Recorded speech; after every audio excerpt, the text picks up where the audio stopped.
Halo teman-teman, kembali lagi bersama saya William Basri, dan di video kali ini kita sharing teman-teman ya. Jadi mungkin sesuai dengan judul video kali ini lah ya. Kita sharing terkait dengan pertanyaan yang sering banget teman-teman tanyakan, yaitu pertanyaannya seperti begini nih. Bang, apakah kalau saya tamat SMA atau SMK bisa nggak bekerja sebagai seorang akuntan?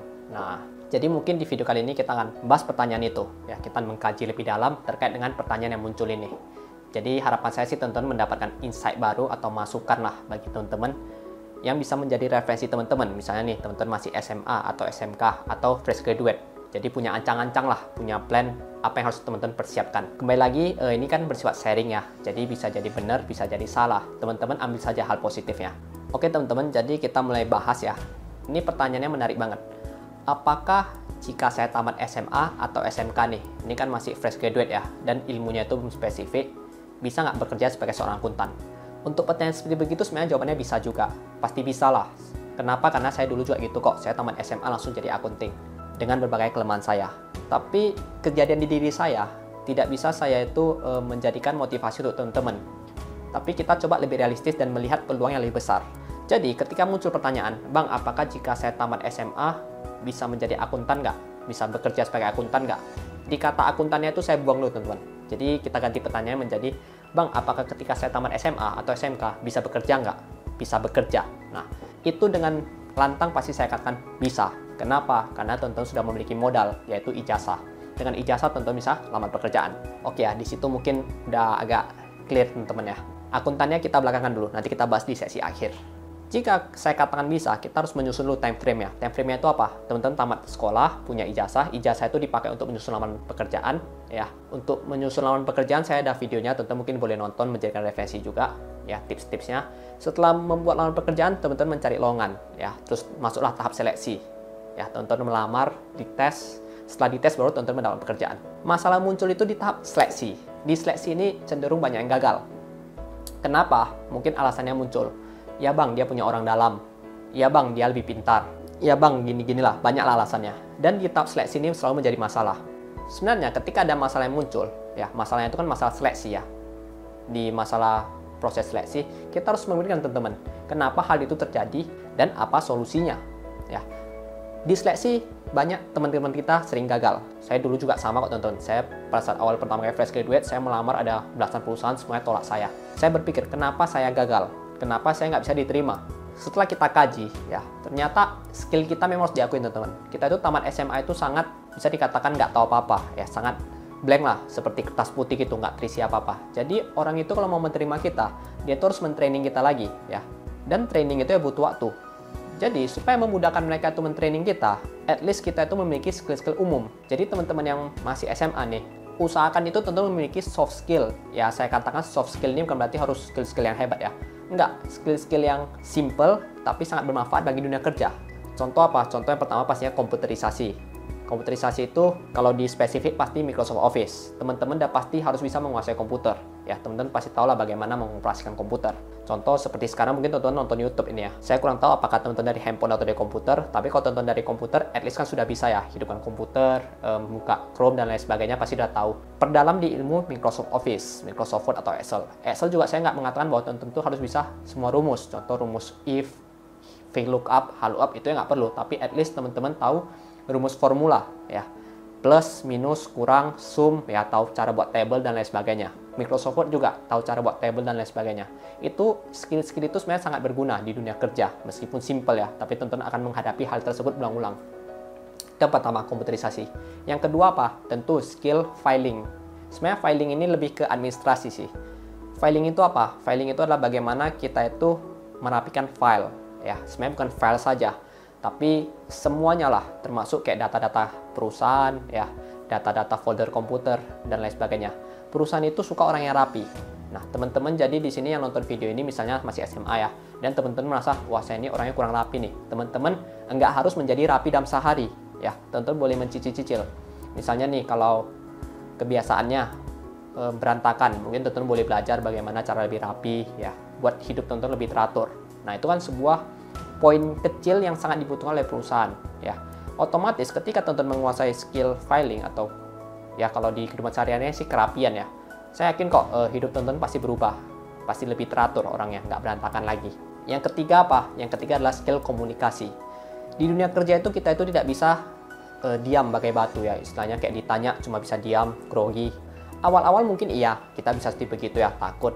Tapi kita harus beradaptasi teman-teman. Di dunia kerja itu yang memang harus komunikasinya itu kita latih. Jadi teman-teman sekarang yang masih SMA mungkin boleh coba latihan komunikasi, bukan berarti harus bicaranya itu keren gitu ya, atau pakai bahasa formal, enggak. Komunikasi itu kan sistemnya itu dua orang berkomunikasi tapi sama-sama mengerti ya, saling mengerti. Nah itu tujuannya teman-teman. Teman-teman harus bisa berkomunikasi dengan jelas. Jadi apa yang teman-teman sampaikan itu bisa diterima oleh si penerima dengan baik dan benar.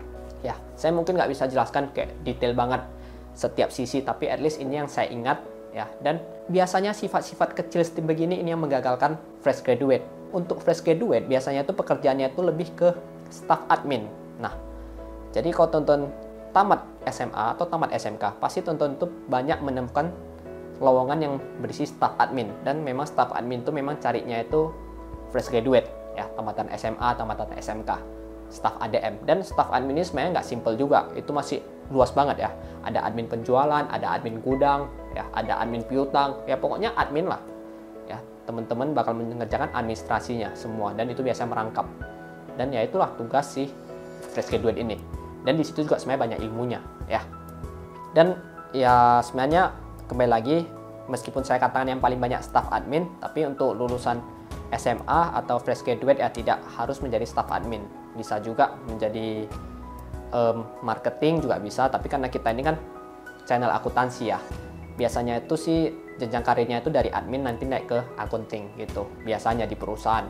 Karena admin itu kan bisa dikatakan stratanya paling bawah ya, di status staff ya, dia paling bawah, nanti mungkin dia bisa loncat ke accounting atau ke finance misalnya. Nah itu nanti nengoklah bagaimana karir teman-teman, atau teman-teman misalnya resign dari admin cari accounting kalau skill accountingnya sudah oke. Ya itu kembali ke teman-teman lagi ya. Sekarang kita masuk ke pertanyaan tadi, bagaimana kalau menjadi seorang akunting tapi masih tamat SMA atau SMK? Jawabnya bisa teman-teman, bisa. Tentu persiapannya sama seperti yang tadi, teman-teman harus menguasai 3 poin tersebut: komputerisasi, filing atau kerapian, dan komunikasi, plus ilmu dasar akuntansi. Nah di sini menjadi masalah ya teman-teman. Saya tidak pernah menuntut teman-teman itu harus jago akuntansi ya. Enggak, kenapa? Karena yang saya percaya itu bahwa kita itu tidak perlu menguasainya hari ini, karena masih ada hari esok. Tapi bukan berarti akan ada hari esok ditunda-tunda terus ya, enggak, itu persepsi yang salah. Dan arti gini, daya tangkap masing-masing orang itu berbeda ya. Mungkin saya itu bisa cepat, mungkin orang lain nggak bisa cepat. Tapi kita itu nggak fair kalau memaksakan harus sama-sama cepat. Ya, karena manusia itu diciptakan itu berbeda-beda. Dengan catatan manusia itu masih mau belajar, ya udah kita maklumin. Ya, dengan catatan masih mau belajar. Tapi kalau dia bilang besok aja masih bisa, besok aja masih bisa, jangan mau belajar, ya itu udah penyimpangan namanya ya. Udah lalai lah. Ini dengan catatan masih mau belajar dan terus mencoba dan terus latihan ya. Jadi kita maklumi. Jadi untuk teman-teman yang misalnya bisa dikatakan akademi yang mencolok, ya akuntansinya jago, berbakat istilahnya ya, teman-teman boleh menguasai 3 poin tersebut pelan-pelan, tidak harus langsung ya. Dan plus dasar akuntansi. Jika teman-teman merasa dasar akuntansi teman-teman oke, teman-teman fight saja. Misalnya ada lowongan akuntansi nih, teman-teman fight saja.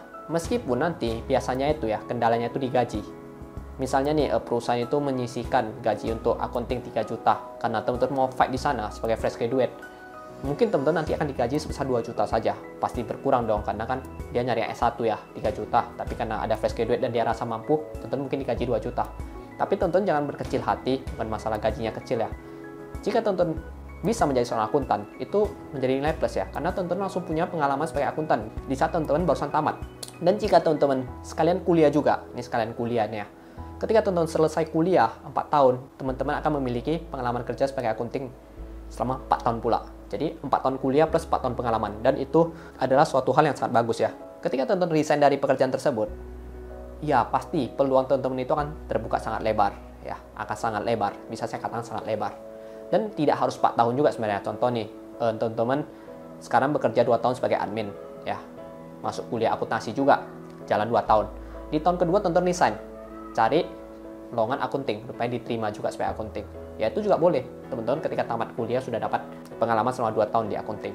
Jadi tamat SMA atau SMK, apakah bisa sebagai akunting? Bisa, tapi ya saya itu memang berharap teman-teman bisa langsung jadi akunting. Tapi kalau teman-teman nggak jadi akunting, teman-teman yang berkecil hati, cobalah dari staff di bawahnya, contoh admin ya. Dan semua itu juga kembali lagi ke poin yang saya katakan tadi. Kita nggak bisa langsung loncat bekerja sebagai akunting kalau kita nggak menguasai skill-skill dasarnya. Karena kita nggak punya peralatan untuk bertempur, teman-teman ya. Peralatan bertempur itu apa? Itu skill-skill tadi, soft skill tadi. Jadi kalau udah mau bertempur, pastikan ada peralatannya. Dan ya itu bisa dikatakan juga self improvement. Jadi teman-teman wajib memiliki hal tersebut ya. Mungkin sebenarnya udah jelas ya jawabannya ya. Dan saya harap sih teman-teman mendapatkan insight baru dari video ini, mendapatkan referensi baru. Mohon maaf banget kalau apa yang saya katakan itu kurang jelas, karena kembali lagi yang namanya manusia kan pasti ada kelemahan ya. Tapi nggak apa-apa jika teman-teman merasa nggak jelas atau ada pertanyaan terkait dengan video ini, teman-teman boleh langsung komentar saja, nanti bakal dibalas kok. Jadi mungkin itu dulu teman-teman video dari saya. Saya William Basri, kita berjumpa di video selanjutnya. Dadah. Waduh, kejauhan.